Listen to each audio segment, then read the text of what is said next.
Hey there, Jeep fans and flat fender fanatics. Johnny here. I think today's the day. We're gonna head down to York.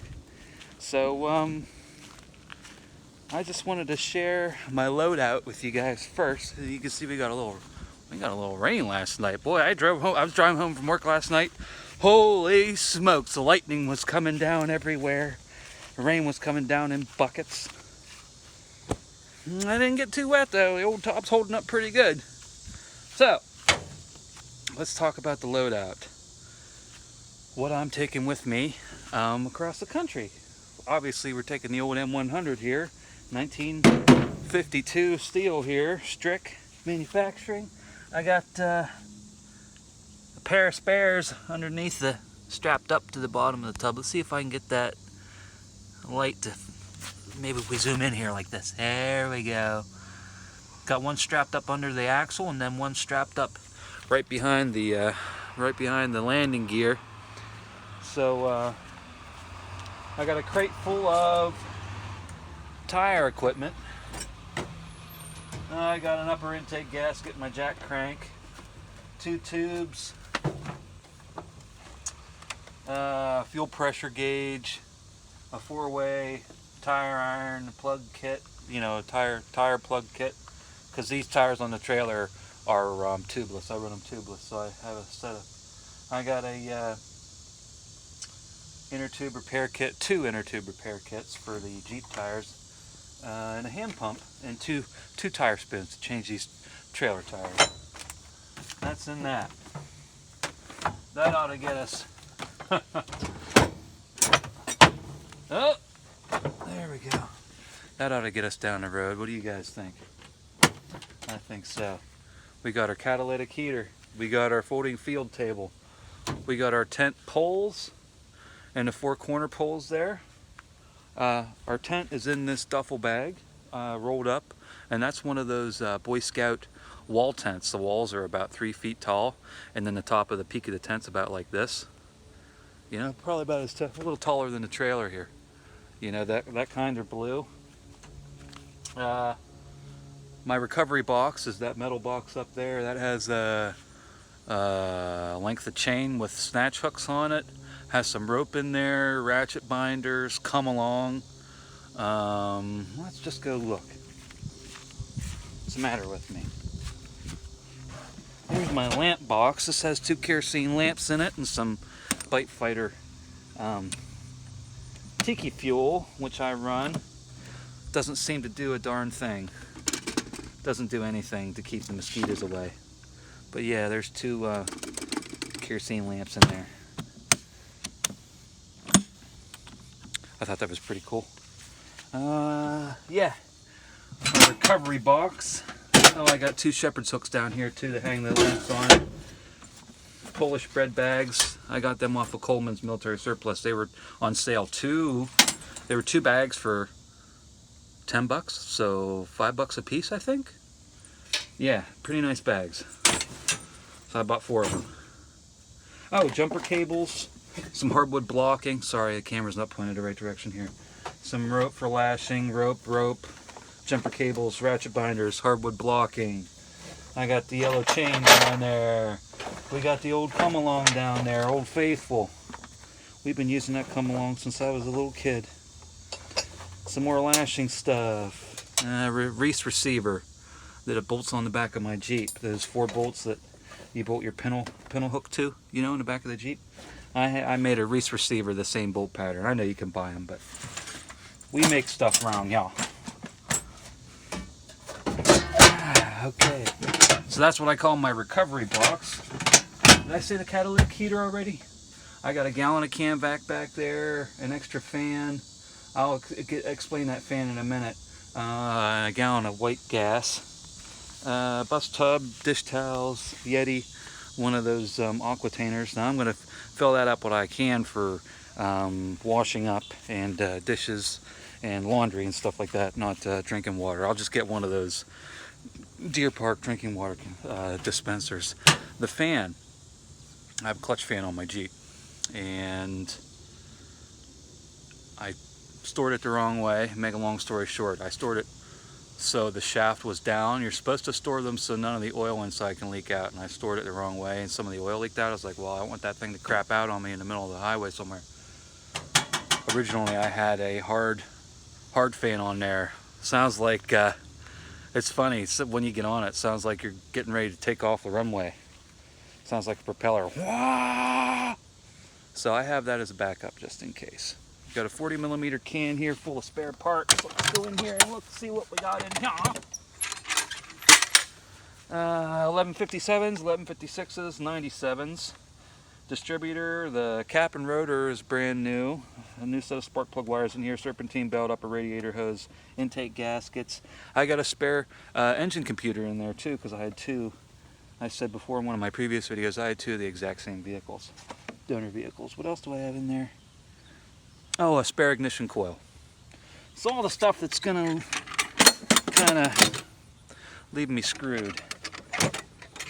That's really, I think, at the end of the day, that's how you want to get your mindset.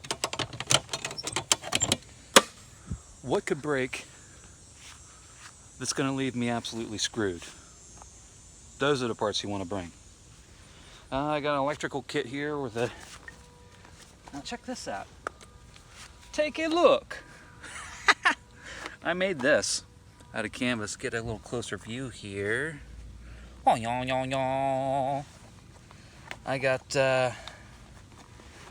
butane torch in there. I have soldered with it.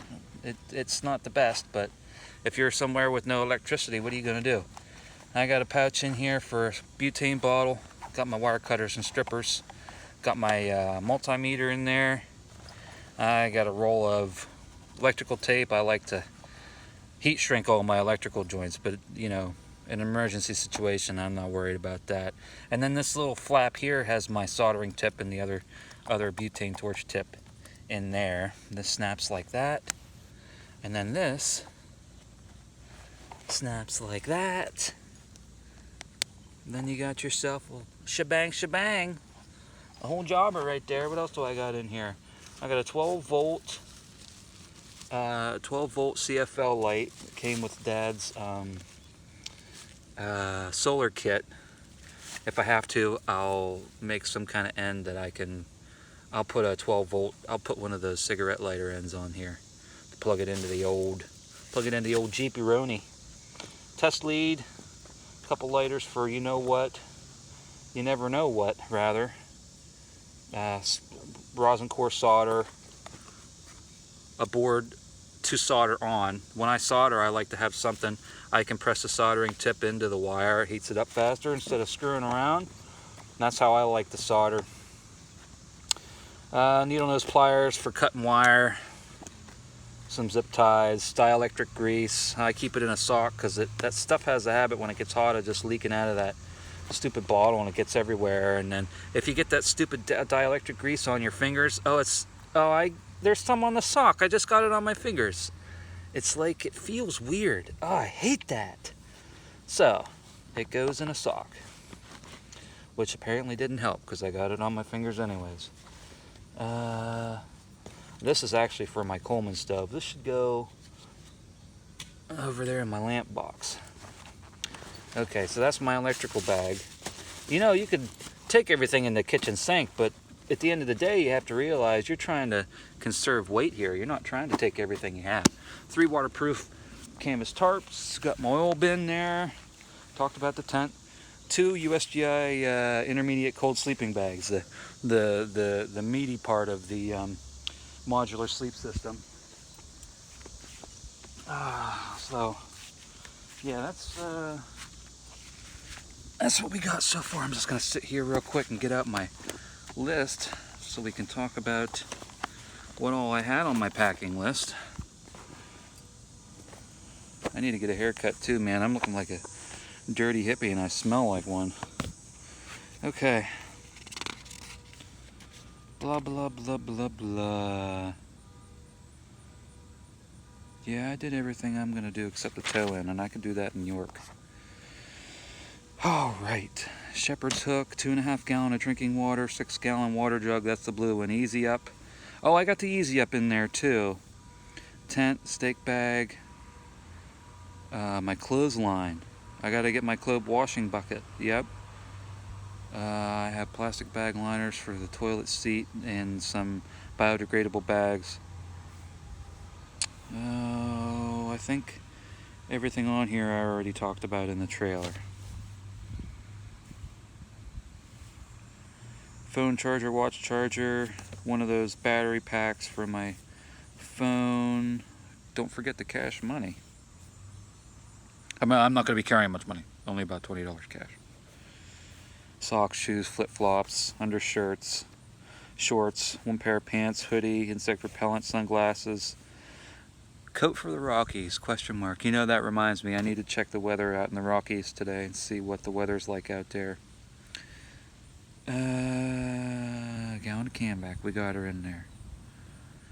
Contacts, shaving kit, you know, personal necessities.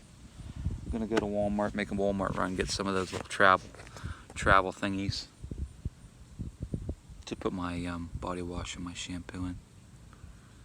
I think that's about it. I'm pretty almost loaded up here. Yeah, if I can finish getting loaded up here in an hour, I'm gonna cut my hair, get a shower, and we're gonna hit it. So in that case, I will postpone posting this video up, and we'll talk about the drive down and stuff like that, taking back roads. So we'll get to that.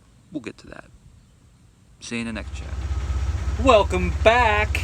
We're getting ready to send it. So we're going to go the back way from State College, Pennsylvania to York, Pennsylvania, which is where the MVPA National Convention is this year, 2019. So I wish I had a picture of the whole state of Pennsylvania here. I don't have any of that fancy video stuff that you can put on YouTube videos. So we're going to do it the old-fashioned way here, buddy. Here we are right here, State College. Here we are, State College, Pennsylvania. We got to get down to York, Pennsylvania, which is down here below Harrisburg. Holy smokes. We're going to go way around the state capitol. We're going to go the back way. There's a highway that'll pretty much take us there, but that's 60, 65. I think some parts of the 322 are 70 mile an hour now. I don't want to do that. So we're going to go out here. We're going to go out to Pine Grove Mills. Okay, then we're going to go up over Pine Grove Mountain right here on State Route 26 out to McAlevy's Fort. When we hit McAlevy's Fort, the main intersection in McAlevy's Fort is just three-way right here. That's about as big as the town is a three-way intersection. We're going to continue straight on State Route 305, go up over this next mountain. It looks like it doesn't look like it's a really, really tall mountain, and I can't remember it being a really tall ridge. And we'll end up in Belleville. And a small tip about Belleville is, if you guys are from the area and you like to have go to flea markets, there is a bomb-ass flea market there in Belleville every Wednesday.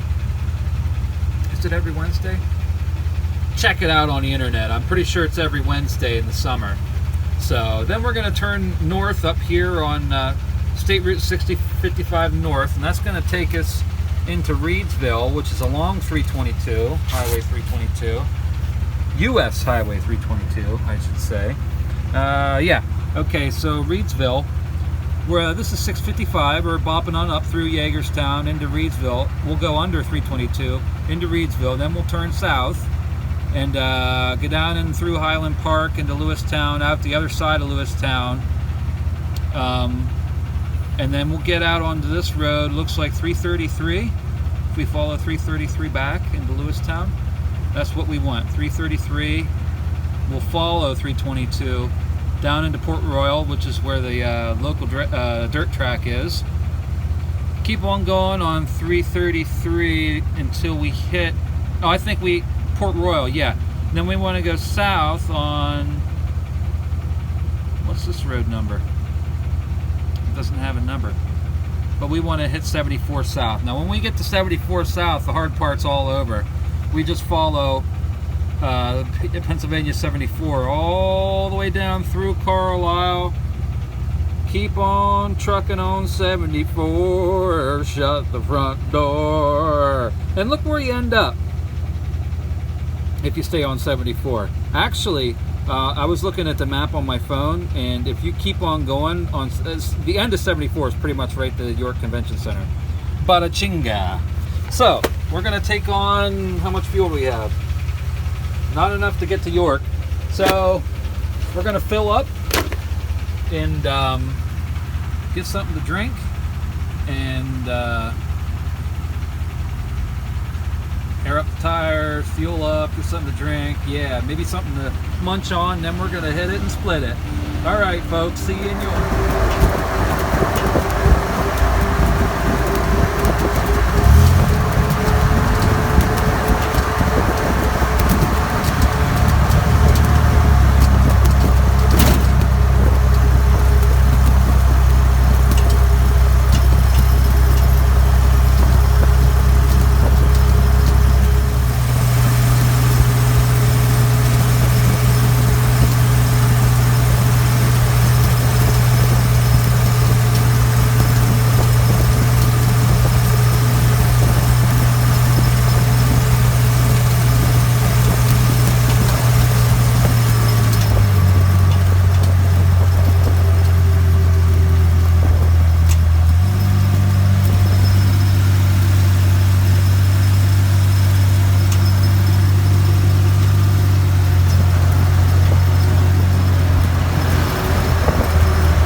over.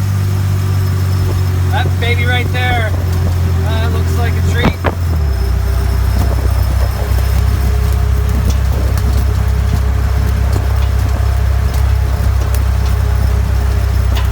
Now we're coming up on Pennsylvania 74. It's going to be a left-hand turn, and that'll take us straight down to the convention center. I'm guessing it's, on the map it looks like it's about 50 miles once we turn left up here.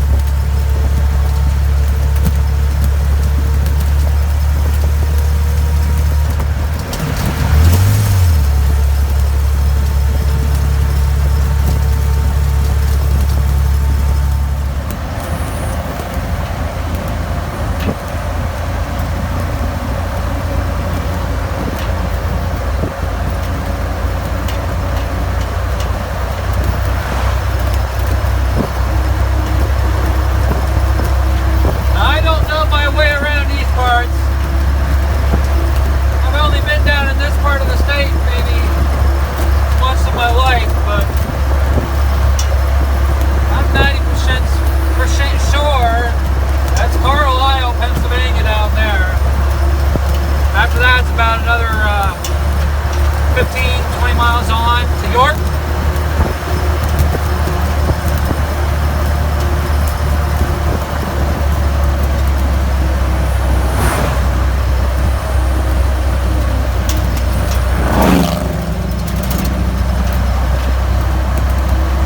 Everything's hunky-dory.